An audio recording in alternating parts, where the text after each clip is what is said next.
नमस्कार मंडळी. आज पुन्हा एकदा एक नवीन योजना घेऊन तुमच्या समोर आलोय. मित्रांनो, शिक्षण घेत असताना शैक्षणिक फी आपल्याला त्रस्त करत असते किंवा जास्त प्रमाणात जर फी जर असेल तर शिक्षणापासून वंचित राहण्याची भीती सामान्य वर्गातील कुटुंबांना जाणवत असते. आणि या भीतीपोटी अनेक विद्यार्थी जे आहेत ते महाविद्यालयीन शिक्षण अपूर्ण सोडून गावाकडची वाट धरतात.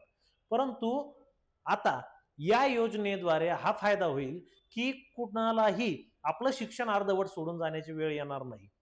कारण आज आपण अशा योजनेविषयी माहिती बघणार आहोत ज्यामध्ये तुमची शैक्षणिक शुल्क जे आहे ते भरण्याची पूर्ण जबाबदारी ही शासनाची आहे. तर होय मित्रांनो, सारथी नॉलेज हब या आपल्या ऑनलाईन युट्यूब चॅनलवर पुन्हा एकदा तुमचं स्वागत करतो. मी डॉक्टर अजय पवार.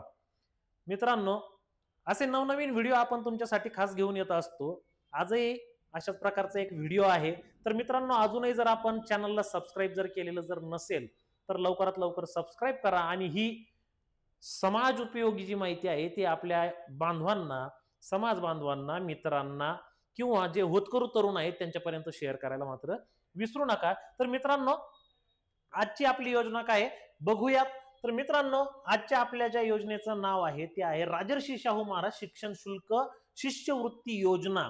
ही जी योजना आहे ही महाराष्ट्र शासनाने चालू केलेली आहे आणि या अंतर्गत विद्यार्थ्यांचं जे शैक्षणिक शुल्क आहे ते 100% 50 ते 100% हे शैक्षणिक शुल्क भरल्या जातं आणि विद्यार्थी आपलं शिक्षण जे आहे ते याद्वारे घेऊ शकतात. तर बघूया आपण या अंतर्गत काय काय सुविधा दिल्या जातात. तर मित्रांनो, या ठिकाणी बघूया, ही ट्युशन फीस आहे. तर यामध्ये मुलींना आणि मुलांना कशा प्रकारे फी दिल्या जाते हे देखील आपण बघणार आहोत. तर मित्रांनो, जर तुमचं उत्पन्न जे आहे ते जर 2.5 लाखापर्यंत जर असेल तर मुलींना सर्व फी माफ आहे, म्हणजे 100% फी माफ आहे, म्हणजे तुम्हाला फी भरायची गरज नाही. पण त्यासाठी या योजनेला अर्ज करावा लागतो. तर मुलींचा प्रश्न मिटला, त्यांना 100% फी माफ. त्यानंतर मुलं जर 2.5 लाखापर्यंत जर उत्पन्न जर असेल तर मुलांना जर ते कॉलेज जर ग्रँटेड जर असेल तर 100% शुल्क माफ आहे. हे कशा बाबतीत सांगतोय मी? प्रोफेशनल कोर्स, जे व्यावसायिक अभ्यासक्रम आहेत शिक्षणाचे त्यांच्यासाठी सांगतोय की जर तुमचं प्रोफेशनल कोर्सला जर ऍडमिशन जर असेल, तुमचं उत्पन्न 2.5 लाखापर्यंत जर असेल तर मुलींना 100% फी माफ आहे. आणि मुलांसाठी जे आहे ते खाजगी जरी कॉलेज जरी असलं परंतु त्याला ग्रँट जर फुल जर असेल तसं, किंवा मग गव्हर्नमेंट कॉलेज जर असेल तर तिथं 100% फी माफ आहे इथं. आणि मुलांसाठी जर ते नॉन ग्रँट कॉलेज जर असेल तर त्यांना 50% फी माफ आहे, किंवा ते 20% 40% 60% ग्रँट जर असेल समजा, तर असे कॉलेज आणि नॉन ग्रँट कॉलेज इथं 50% फी माफ आहे. परंतु फुल ग्रँट जर असेल, मग ते सरकारी असो की खासगी असो, तिथं 100% मुलांना माफ आहे आणि मुलींना तर 100%च माफ आहे. त्यानंतर आता हे झालं 2.5 लाखापर्यंत उत्पन्न असेल तर आता 2.5 ते 8 लाखापर्यंत उत्पन्नाचा दुसरा टप्पा आहे. त्याच्यामध्ये काय, तर मुलींना इथंही 100% फी माफ आहे.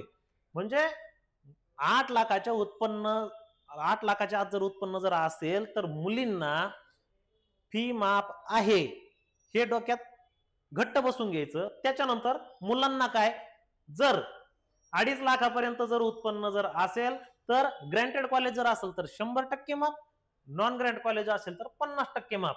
आणि जर 2.5 ते 8 लाखापर्यंत जर उत्पन्न जर असेल तर मुलांचं ऍडमिशन कुठेही राहून द्या, त्यांना 50% माफ आहे. म्हणजे हे झालं ट्युशन फीसच्या बाबतीत. ही गोष्ट तुमच्या लक्षात आली असेल. त्यानंतर आता नॉन प्रोफेशनल कोर्स, म्हणजे आपण जे रेग्युलर जे ऍडमिशन घेतो, BA BCom BSc, हे जे असे जे ऍडमिशन आहेत त्याला जर आपलं जर ऍडमिशन जर असेल तर कसं, तर त्याच्यामध्ये 8 लाखापर्यंत उत्पन्नाची अट आहे आणि इथं मुलींना 100% माफ आहे आणि मुलांना सुद्धा 100% माफ आहे. फक्त जे प्रोफेशनल कोर्स आहे त्याच्यामध्ये थोड्या अटी मुलांसाठी घातलेल्या आहे, मुलींसाठी नाही. मुलींना तर कुठेही जा 100% माफ आणि मुलांना फक्त नॉन ग्रँटला जर असेल तर 50% माफ, बाकी ग्रँटेड जर असेल तर 100% माफ. आता हे झालं ट्युशन फीच्या. आता एक्झाम फीस सुद्धा या ठिकाणी आपण बघू शकता. प्रोफेशनल कोर्स जो आहे बरोबर. या प्रोफेशनल कोर्ससाठी मुलांना 50% माफ आणि मुलींना 100% माफ प्रोफेशनल कोर्ससाठी, आणि नॉन प्रोफेशनल कोर्ससाठी मुलं आणि मुली दोन्हींना 100% एक्झाम फीस माफ आहे. ही गोष्ट आता या टेबलवरून तुमच्या लक्षात आल्या असेल. प्रोफेशनल कोर्ससाठी 50% एक्झाम फी परत येते मुलांची आणि मुलींची 100% येते, आणि जर नॉन प्रोफेशनल जर असेल तर दोघांची पूर्ण फी रिटर्न येणार.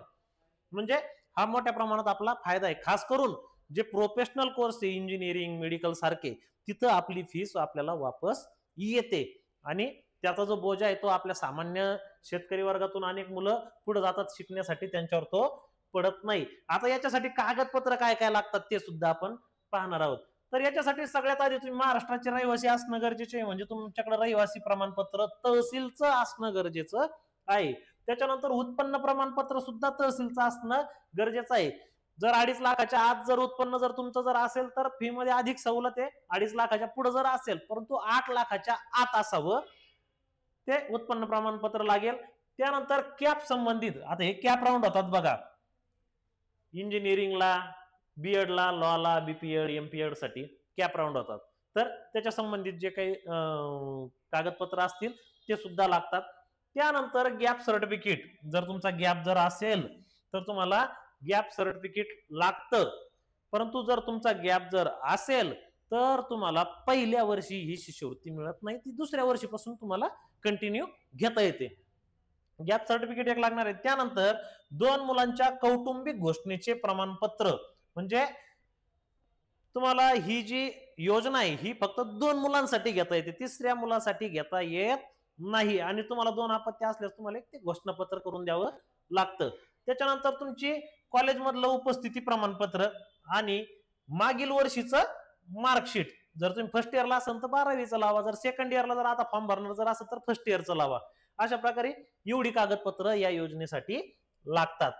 त्यानंतर आता पात्रता बघू, या योजनेसाठी पात्र कोण कोण आहेत. सगळ्यात आधी तो महाराष्ट्राचा रहिवासी असावा किंवा सीमावर्ती भागात, सीमावर्ती भाग म्हणजे कोणता तर महाराष्ट्र आणि कर्नाटक, हे विद्यार्थी या योजनेला पात्र आहेत. उत्पन्नाची मर्यादा आपण पाहिलं 8 लाख रुपये. पहिली 2 मुलं योजनेसाठी पात्र. त्यानंतर सामान्य श्रेणी आणि एससी-बीसी श्रेणी अंतर्गत प्रवेश घेतलेले उमेदवार पात्र आहेत. म्हणजेच काय तर तो जो विद्यार्थी आहे त्यांनी ओपन कॅटेगरी आणि एससी-बीसी, म्हणजे आता एससी-बीसी म्हणजे फक्त एससी-बीसी मध्ये मराठा विद्यार्थी जास्त आहेत, तर मराठा आणि ओपनचे जे विद्यार्थी आहेत ते यासाठी पात्र ठरतात. आता त्याशिवाय अर्जदाराला इतर कुठली शिष्यवृत्ती मिळू नये, म्हणजे किंवा लाभ घेतलेला असू नये. त्यानंतर दूरस्थ शिक्षण म्हणजे काय की आपण ओपन युनिव्हर्सिटी मधून ऍडमिशन घेतो, बरोबर. त्याच्यानंतर ऑनलाईन ऍडमिशन घेतो एखाद्या ठिकाणी, तर तिथं जर आपलं जर ऍडमिशन जर असेल तर असे जे विद्यार्थी आहे, ओपन युनिव्हर्सिटी असेल किंवा आभासी म्हणजेच काय ऑनलाईन पद्धतीने जिथं कोर्स चालतात ते, तर त्यांना ही शिष्यवृत्ती मिळणार नाही. त्यानंतर उमेदवार 2 वर्षाच्या अंतर, म्हणजे तेच गॅप सर्टिफिकेट विषयीचा मुद्दा मी तुम्हाला सांगितला तो. आणि अर्जदाराने प्रत्येक सत्रात किंवा वार्षिक परीक्षेला बसावे. जर फेल जर झाले तुम्ही तर तुम्हाला ते पुढच्या वर्षी शिष्यवृत्ती भेटत नाही. तर ही झाली तुमची पात्रता.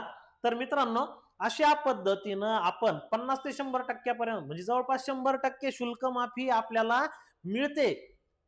आणि हा व्हिडिओ याच्यामुळेच जास्तीत जास्त शेअर करा की एखादा जर हुतकरू जर विद्यार्थी जर असेल तर त्याचा या योजनेअंतर्गत फायदा होऊ शकतो. त्याला जर माहिती जर नसेल तर ही योजना त्याला माहिती झाल्याने त्याचं जे शैक्षणिक करिअर आहे त्याच्यामध्ये कुठंतरी त्याला हातभार लागेल आणि तो कुठंतरी वेल सेटल भविष्यामध्ये होईल, चांगलं शिक्षण घेईल. तर मित्रांनो, आजचा हा व्हिडिओ कसा वाटला कमेंट करून नक्की सांगा. तुमचे काही प्रश्न जरी असतील तरी ते सुद्धा कमेंट करून सांगा. आणि आपले मित्र असतील, नातेवाईक असतील, समाज बांधव असतील, यांच्यापर्यंत हा व्हिडिओ शेअर करायला विसरू नका. अजूनही सारथी नॉलेज हब या युट्यूब चॅनलला जर आपण सबस्क्राईब केलं जर नसेल तर लवकरात लवकर करून घ्या. धन्यवाद.